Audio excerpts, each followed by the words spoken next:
Yeah, this is not. Oh, there you go. Just hold it real low. He'll take it right out of your hand. Oh, that's him.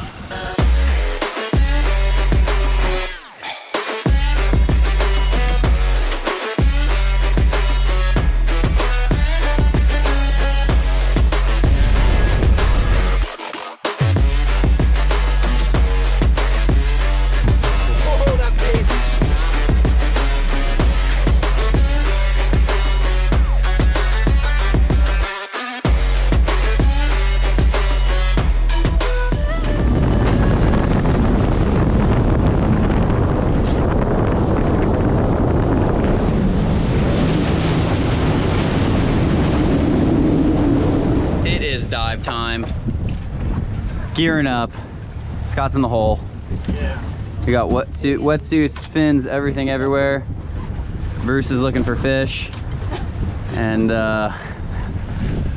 we're gonna go ahead and get the mast cam on. We got the mast cam right here. We'll get switched to that and hopefully be able to show you guys some fish here in a little bit. What do you got there, Connie? Look at me with it. Look at me with it. There she is.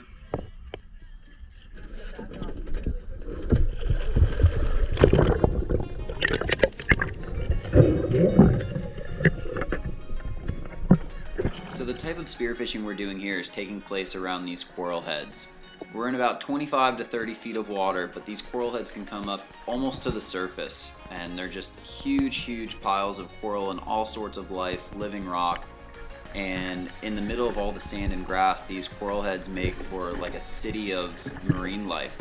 There'll be all sorts of different snappers, like mangrove snapper, yellowtail snapper, mutton snapper, hogfish, groupers, lionfish, all sorts of stuff, all sorts of tropical fish. Really cool. Everything you see is living. But with all this life, the sharks are nearby, and they've been somewhat trained to divers, it seems. If you shoot a fish, if there's any kind of commotion like sand being stirred up, the sharks will show up right away. And these reef sharks are something you definitely don't want to mess with, especially being so far away from like a normal hospital.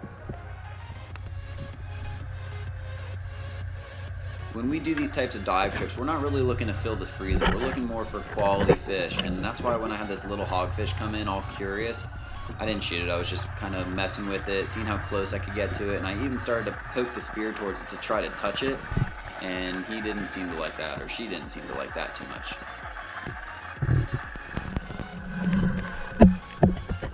So finding the hogfish wasn't really the issue. We had plenty of hogfish around us, like these 4 swimming at the camera right here. And where any of them would have been an easy shot, it's not the right fish that we were looking for. We wanted something a little bigger.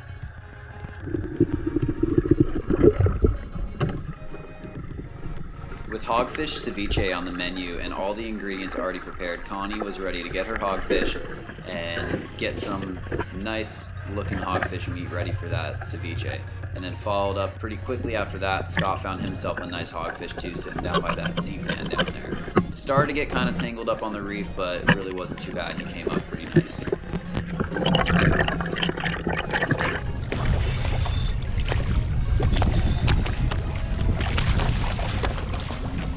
a nice one, Scott.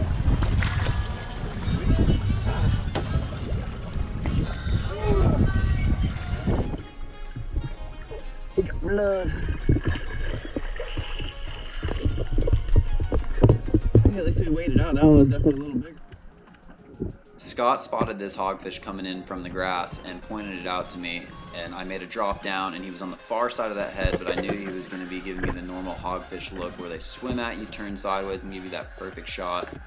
And I was able to use this gorilla sling, which I'm trying out for the very first time here, and it worked perfect. This sling's made by Headhunter Spearfishing, and it's a Hawaiian sling, but it has a reel on it, and I actually have a separate shaft for it, which also has a slip tip, so I really am looking forward to using this on some bigger fish at home, like big snapper and cobia. Thank you for that one. Yeah.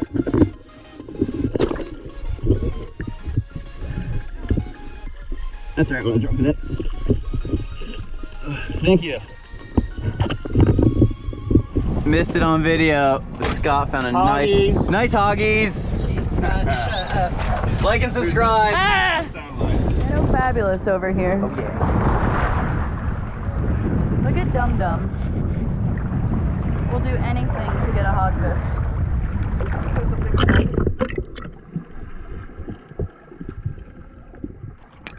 So I saw a very, very nice hogfish slide right into that crack right there. And as I went down, I kind of looked around to see if there was another way in, and I couldn't find one. So then I went back to that crack, and as I looked in there, I had the big pole spear cocked back, and I could see the hogfish pattern, but I didn't know exactly where I was aiming at the fish. I just hit it and hoped it would stick. Like I said before, we really want to get these fish up in one dive, so I was trying to pull them out, and I pulled the slip tip out of the fish. Real heartbreaker, but I wasn't ready to give up on them yet. So I made several drops down trying to get this hogfish out, and the sharks were just keeping the pressure on me, making it very hard to get in there, and he was so far back in that crack I actually couldn't even fit in there with the pole spear. So I came up with a plan on how to get this out, and it involved feeding the shark a ballyhoo, setting the hook, and then telling the guys in the boat to start reeling and fight the shark to distract it, basically move it away so I could have some room to work, and me and Scott could try to get this fish out. Is it? I know, I don't want to get too far though. It's a little.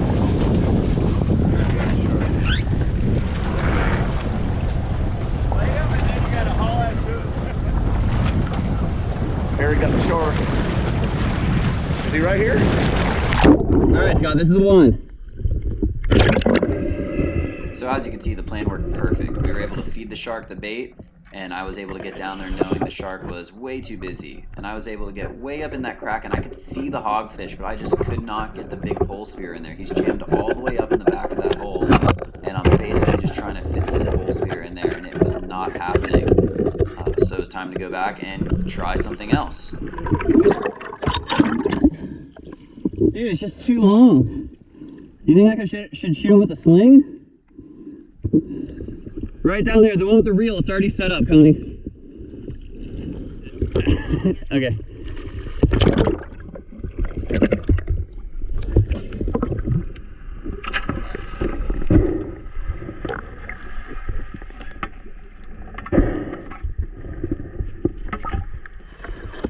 So I went with my gorilla sling, and with my gorilla sling I was able to get way further up into that crack.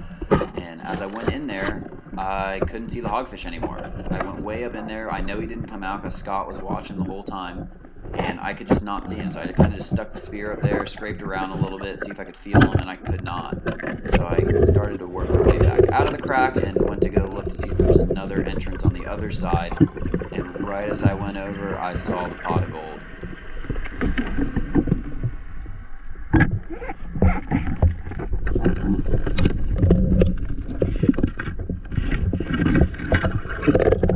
So I got my prize, I got my hogfish, and even though it wasn't a giant, it felt really good to get that hogfish out of there.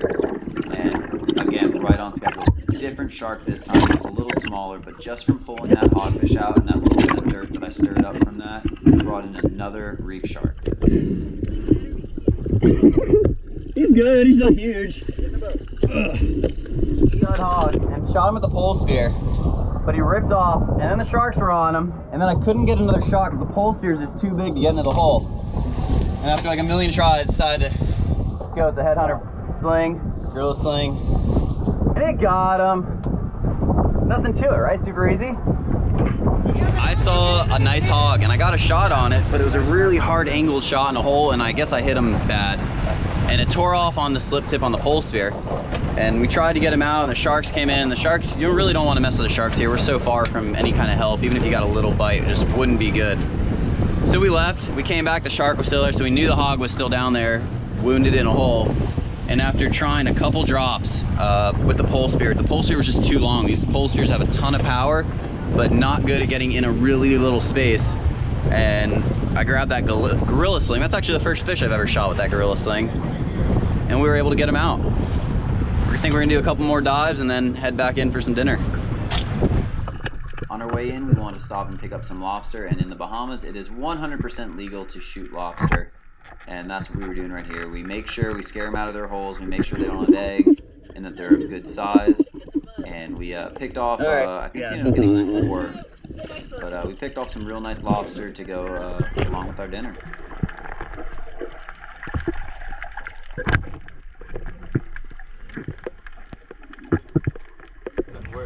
So it wasn't a super full day of diving, but we got some nice fish. It was a lot of fun. I can't believe that hog actually worked out. But we're pulling back up now. We're gonna clean the fish here at Green Turtle, the Green Turtle Club, and we're gonna also have dinner there. So we're pulling in now. You can see it's pretty empty, just kind of with everything that's going on. A lot of times this time of year, this place will be totally popping.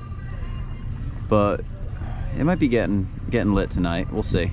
You're kidding, right? He's like, honey, I swear. Is it gonna get lit in there tonight? Oh, the club is gonna be on fire.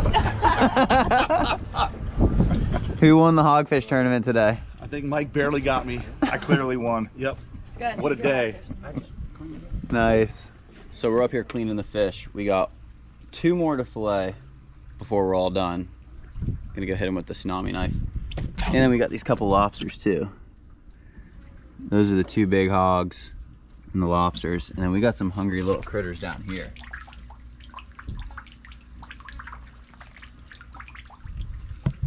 We'll show you some more action there once we're done filleting these 2 fish.